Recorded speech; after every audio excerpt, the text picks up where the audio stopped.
السلام علیکم ناظرین، میں طارق اسماعیل ساگر آپ کی خدمت میں حاضر ہوں۔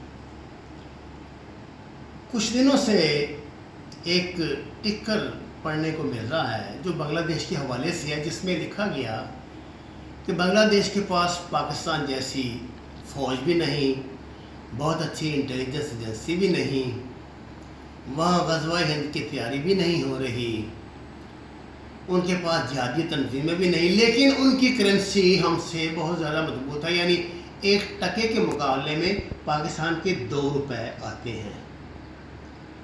ناظرین دیکھیے، آپ جذبات سے کام لینا تو اس پہ جو مرضی آپ باتیں کرتے رہیں، اب ان کی اہمیت نہیں رہی۔ ہمیں یہ بات سمجھ لینی چاہیے، یہ دنیا حقائق کی دنیا ہے، یہ ہماری خواہشات پہ چلنے والی دنیا نہیں ہے۔ یہ جو متھ ہم نے اپنے دماغوں میں بنائی ہوئی ہیں، یہ نہیں کام آئیں گی۔ اب اس میں بنیادی بات جو تھی وہ یہ تھی عزیزان محترم کہ دنیا میں طاقت معیشت ہے، معیشت طاقت ہے۔ آپ اس کو جہاد کا، اسلام کا، غزوہ ہند کا اور کس کا کیا سے کیا مسئلہ بنا لیں، یہ آپ کا حسن ظن ہے، جو مرضی آپ کہتے رہے کرتے رہے، مجھے گالی گلوچ کرتے رہے، لیکن میں خدا کو حاضر ناظر جان کے کہتا ہوں، جب تک آپ نے ان سچائیوں کو تسلیم نہ کیا، جب تک آپ نے اپنا سوچنے کا انداز نہ بدلا، تو ہم رسوا ہو جائیں گے جیسے ہو رہے ہیں۔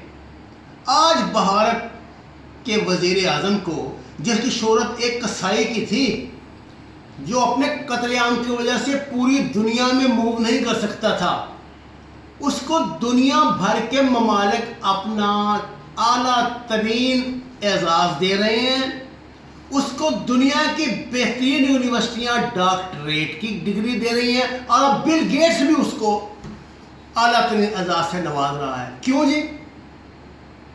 کیا اس میں سرخاب کے پر لگے ہوئے ہیں؟ ایک دہشت گرد بندہ ہے، نازیزم پھیلا رہا ہے، RSS کے متعلق پوری دنیا کو پتہ ہے، صرف اس لیے کہ اس کے پاس معیشت ہے، اس کے پاس منڈی ہے، بیچنے کے لیے سودا ہے۔